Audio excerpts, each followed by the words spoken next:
Let me describe a situation and tell me if this sounds familiar. A family, let's call them Mark and Sarah, are doing okay. Mark has a steady job making about $83,000 a year. It's a solid, middle-class income, but in today's economy, things are tight. They're making it, but they aren't really getting ahead. Then, they get what feels like a monumental win. Sarah, who's been home with their young child, lands a great job. It pays $50,000 a year. On paper, their household income just shot up from $83,000 to $133,000. They should be crushing it. They should be building wealth, feeling financially secure. Instead, what if I told you that after a full year of work, all the hours, the stress, the time away from family, that entire $50,000 salary might only add about $2,000 to their bottom line? That's not a typo. $50,000 shrinks to just $2. For a massive number of families, this isn't a hypothetical. It's a quiet, crushing reality. If you've ever looked at your combined income and thought, we make too much money to feel this broke, this video is going to make a lot of things click into place. We're going to do the shocking math that nobody talks about, and I promise you, you'll never live a second income the same way again. 50-50.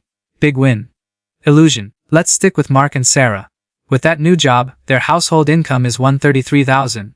That puts them in a strong position, on paper at least. They're ecstatic. The relief is palpable. They start dreaming. Maybe they can finally replace their aging car, take a real family vacation, or start aggressively saving for retirement. They feel like they've finally beaten the odds. They imagine their financial stress just melting away. After all, they feel like they have a $50,000 surplus to work with. But do they? This is the moment the trap is set. The decisions they make, the lifestyle changes they consider, are all based on that big, beautiful number $133,000. But the game is stacked against them, and they don't even know it yet. Fuffy, the breakdown begins. The taxman cometh. This is where the dream starts to collide with reality. The very first hands to reach into that new $50,000 pot belong to the government. Here's the thing, and it's a huge misconception: a second income is not taxed on its own, starting from the bottom. It's stacked directly on top of the first income. This means those new dollars are taxed at your highest marginal tax rate. Let's do the math for Mark and Sarah. With Mark's $83,000 salary, their household is already in the 12% federal tax bracket. Sarah's new income comes in at the top of the stack. According to the 2026 tax brackets, the first chunk of her salary pushes them to the top of the 12% bracket, and then the rest of her income is taxed at the higher 22% rate. It breaks down to about $9,200 in federal income tax on her salary alone. But wait, there's more. Next up is FHA, Social Security and Medicare taxes. That's a standard 7.65% on her earnings. For her $50,000 salary, that's another 3.825 gone. Then we have state taxes. This varies wildly. Of course, some states have none, while others are near 10%. Let's use a blended average rate of around 8% for a family at this income level. That's another $4,000 or so. Before Sarah even gets her first paycheck, the total tax hit on her $50,000 salary is a $1,704. Let's pause and look at our new total. We started with $50,000. We've subtracted the $17,045 in taxes. That leaves us with $32,955. More than 1/3 of the salary is gone. Still, $30,000 is a lot of money, right? That's still over $2,700 a month. It would be if the deductions stopped there. But now comes the single biggest expense that derails thousands of families. FP5, the childcare catastrophe. When two parents work, someone has to watch the kids. And the cost of that care has become astronomically expensive. For many families, childcare is their largest or second largest monthly expense, right up there with the mortgage. How expensive? Recent data shows the average annual cost of center-based infant care can easily top $1,000 to $20,000. In high cost of living areas, you're looking at $25,000 or even $30,000 per child per year. That's more than in-state college tuition in many states. The U.S. Department of Health and Human Services says childcare is affordable if it costs no more than 7% of a family's income. By that standard, childcare is unaffordable for the majority of families in every single state.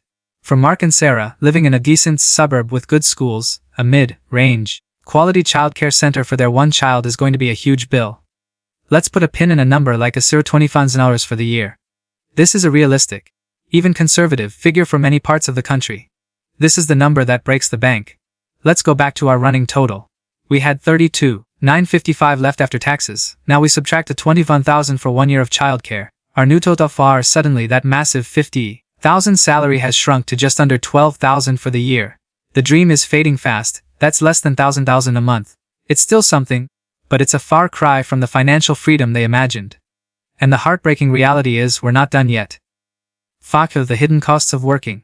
This next category is the most insidious because it's not one giant, obvious expense, it's 1,000 tiny cuts. These are the exhaustion expenses that creep into your budget simply because you have a job to go to every day. First, has commuting. Sarah has to get to work. That means more gas, tolls, insurance, and maintenance on a car. The wear and tear is a real, tangible cost. Let's assign a conservative annual cost of $3,000 for her transportation. That's just $250 a month, which is very reasonable drops from $11,955 to $8,955. Next, let's talk about food. When two partners are working full time and raising a child, the first thing to go is time and energy. Cooking from scratch every night becomes a monumental challenge. So what happens? More takeout, more delivery, more lunches bought near the office. This isn't a moral failing, it's a predictable consequence of time poverty. This can easily add $5 to their annual food budget. Our total falls from $8,955 to $6,455. The work wardrobe. Sarah's new job is in a professional environment. She needs new clothes, shoes, and maybe to pay for dry cleaning. A budget of $100,000 for the year is incredibly modest. Down goes the total from $6,455. Finally, the VS convenience costs. This is the money you spend to buy back your time. Because you're both exhausted. Maybe you hire a house cleaner to come 2 times a month. You start using grocery delivery. You pay for a few extra hours of babysitting to run errands on a weekend. These are the things that keep the household from descending into chaos. Let's allocate a free other services for the year for these services. That's only $250 a month, which for house cleaning and a few other services is still on the low end. And when we subtract that final amount we arrive at our jaw-dropping final number. Frugal the Grand revealed the final number. Let's add it up. We started with a celebratory $50,000 salary. We took away $17,045 for taxes. We took away a staggering $1,000 for childcare. We took away $3,000 for commuting. We took away $2,500 for extra food costs. We took away $1,000 for a work wardrobe. And we took away $3,000 for the convenience services needed just to stay afloat. After all of that, the net financial gain to the household from that $50,000 a year job is $2,455 for an entire year of work. That's roughly 2,000 hours of labor, meetings, stress, and time away from her child for a net profit of about $2,400 a month. Or about 10 a day. Or if you want to be truly horrified, for a net gain of about the $1.22 per hour. Let that sink in. This is the two-income trap. Mark and Sarah feel it, even if they can't articulate it. They're working harder than ever. Their household income is higher than ever, yet they are no closer to feeling secure. Why this happens, understanding the two-income trap. So how did we get here? This phenomenon was famously documented in a book called The Two-Income Trap by Elizabeth Warren. Yes, that Elizabeth Warren. Back when she was a Harvard bankruptcy law professor. The core argument is that over the past generation, as it became the norm for two parents to work, families didn't get richer. The system simply adjusted. Think about it when two-income families became standard. The bidding war for the essentials of a middle-class life intensified. The most critical of these was housing. Families were now bidding for homes in good school districts with 2 incomes instead of 1. Predictably, housing prices skyrocketed to consume that extra income. The same happened with college, healthcare, and childcare. The costs of the non-negotiables of middle-class life expanded to meet the new, higher household incomes.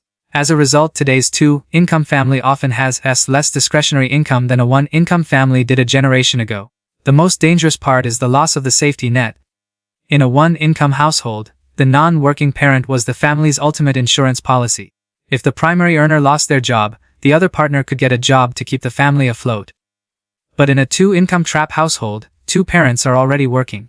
Their entire financial life is built around 2 incomes.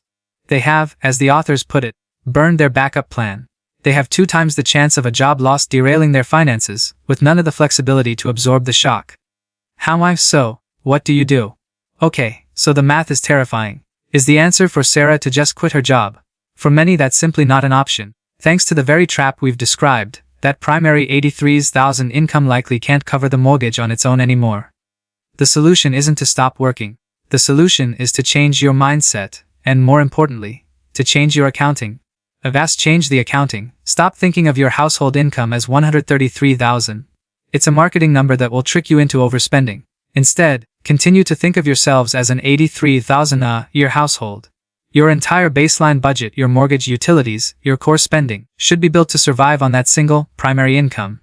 Then, treat the seventh salary as a separate, project income. And you don't use the gross 50,000.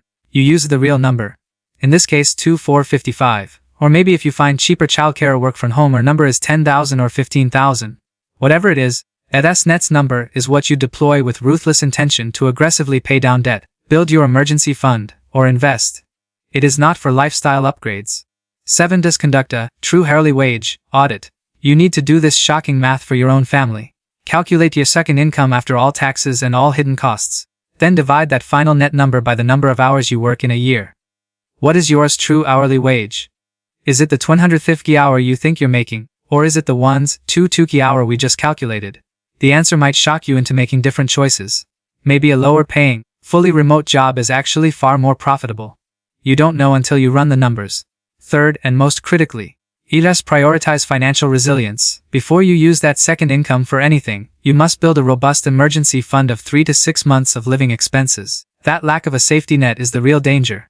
That second income's first and most important job is to become the new safety net that was lost. Fa conclusion. The journey from a 50,000 salary to a mere $2,455 net gain is a harsh one, but it's a reality for $1,000. It's a story of how our economic system has evolved to absorb every dollar of progress the middle class tries to make. The goal here is not to discourage you. It's awareness. Financial security isn't about how much you make. It's about how much you keep. It's about understanding the real rules of the game you're playing. Because once you see the trap for what it is, you can finally begin to build a plan to escape it. So I want you to do the math for your own family. What was your final number? Let's talk about it in the comments below.